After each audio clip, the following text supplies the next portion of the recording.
சருமத்துல ஏற்படக்கூடிய பிரச்சனைகள்ல ரொம்ப மன உளைச்சலை தரக்கூடிய ஒரு பிரச்சனை தான் இந்த சோரியாசிஸ் அப்படின்னு சொல்றோம். சோரியாசிஸ் பிரச்சனைக்கு சித்த மருத்துவத்துல சித்தர்கள் சொன்ன தீர்வுகள், முக்கியமான மருந்து முறைகள்லாம் என்னென்ன, நீங்க ஃபாலோ பண்ணக்கூடிய டயட் என்ன, அது எல்லாமே இந்த பதிவுல நான் சொல்லியிருக்கேன்.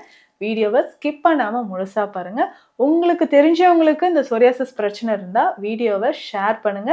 மறக்காம நம்ம சேனலை சப்ஸ்கிரைப் பண்ணிக்கோங்க. வாங்க பதிவுக்குள்ள போகலாம்.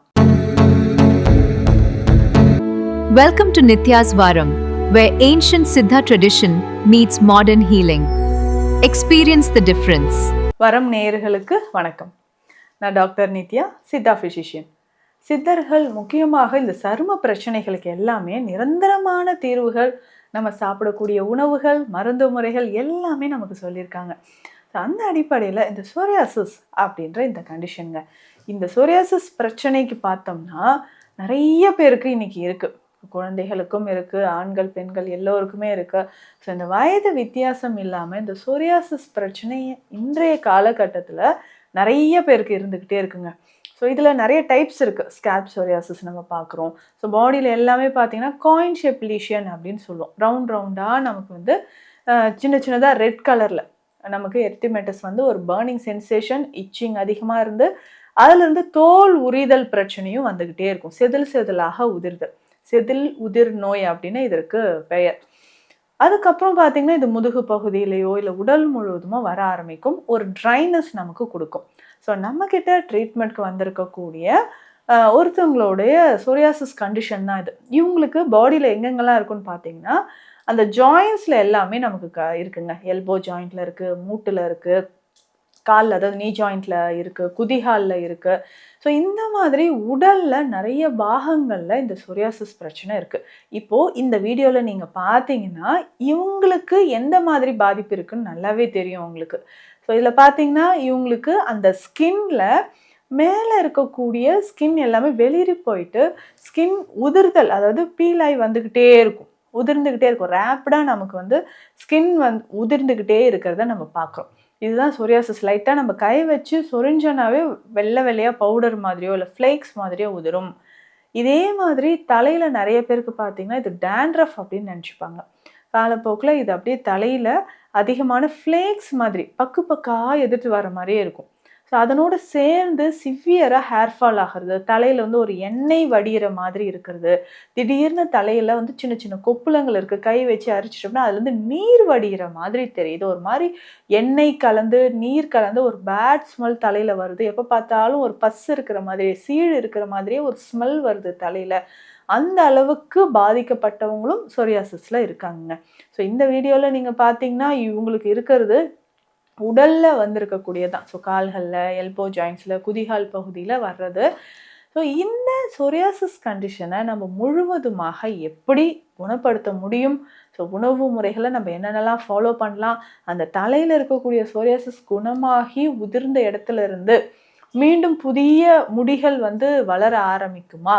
இதுதான் இன்றைய காலகட்டத்தில் நிறைய பேருக்கு இருக்கக்கூடிய ஒரு டவுட்டுங்க. ஸோ சோரியாசிஸை பொறுத்த வரைக்கும் இது ஒருத்தர்கிட்ட இருந்து இன்னொருத்தருக்கு கண்டிப்பாக ஸ்ப்ரெட் ஆகாதுங்க. ஆனால் ரொம்ப வருஷமாக உங்களுக்கு இருந்துச்சுன்னா ஜாயிண்ட் பெயின் வரும், சோரியாட்டிக் ஆர்த்ரைட்டிஸ், காலாஞ்சக வாதம் அப்படின்னு சித்த மருத்துவத்தில் சொல்லுவோம். சோரியாட்டிக் ஆர்த்ரைட்டிஸாக வர்றதுக்கும் வாய்ப்பு இருக்குது. அப்போ இந்த சோரியாட்டிக் ஆர்த்ரைட்டிஸ் அப்படின்னு சொல்லும்போது ஜாயின்ஸில் எல்லாமே நமக்கு அதிகமான பெயின் இருக்கும்.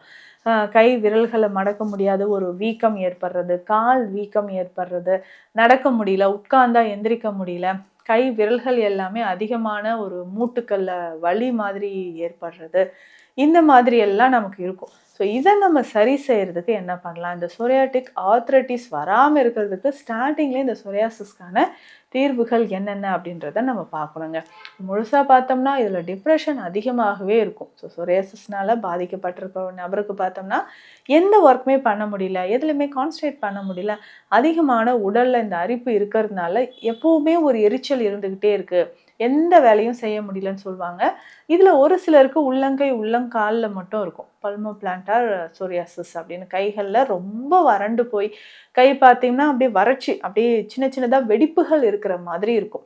ரொம்ப கையில் வந்து என்னால் உணவு கூட எடுத்து சாப்பிட முடியல, தண்ணீர் பட்டால் கூட எனக்கு வந்து அதிகமான எரிச்சல் இருக்குது அப்படியெல்லாம் சொல்லுவாங்க.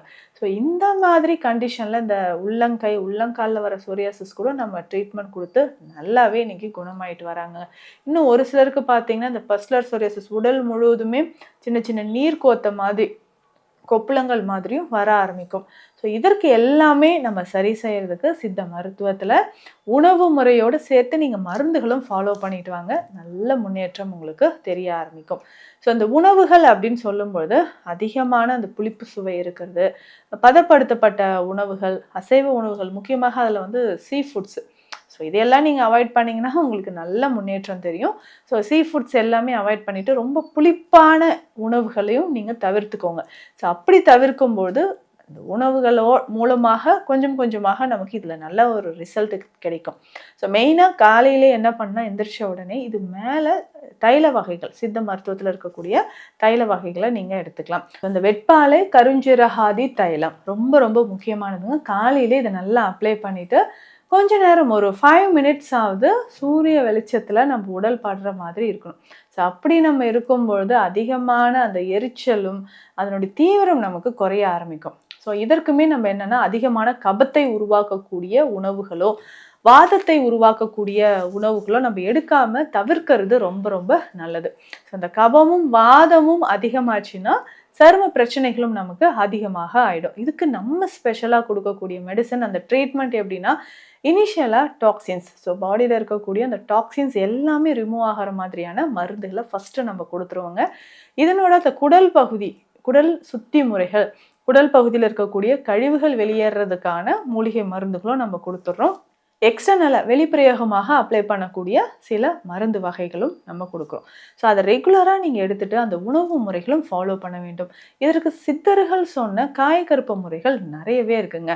ஸோ அந்த மாதிரி மருந்துகளோடு இந்த உயர்ந்த மருந்துகள் அப்படின்னு நம்ம சொல்லுவோம் இல்லைங்களா, இந்த பரங்கிப்பட்டை பதங்கம், இந்த மாதிரி மருந்துகளும் நீங்கள் எடுத்துகிட்டே வரும்பொழுதும் உடலில் இருக்கக்கூடிய இந்த சொரியாசிஸ் நமக்கு கொஞ்சம் கொஞ்சமாக குணமாகுது. ஏன்னா இன்றைக்கி எவ்வளோ பேர் ஸோ இந்த சொரியாசிஸ்னால குழந்தைகள்லேருந்து வயது வித்தியாசமே இல்லாமல் நிறைய பேர் பாதிக்கப்பட்டிருக்காங்க. சொரியாசிஸ் பிரச்சனைக்கு சித்த மருத்துவத்தில் நிரந்தரமான ஒரு தீர்வுகள் இருக்குது. நம்ம சொல்கிற மாதிரி உணவு முறையும் மருந்து ஃபாலோ பண்ணிட்டு வாங்க, உங்களுக்கு நல்ல முன்னேற்றம் தெரியும். இப்போ சருமம் சார்ந்த பிரச்சனைகளோ இல்லை உங்களுக்கு சொரியாசிஸ் இருந்து அதற்கான சித்த மருத்துவ ஆலோசனைகள் தேவைப்பட்டால் ஸ்க்ரீனில் இருக்கிற நம்பருக்கு கால் பண்ணுங்கள். நன்றி. Welcome to Nitya's Varam, where ancient Siddha tradition meets modern healing. Experience the difference.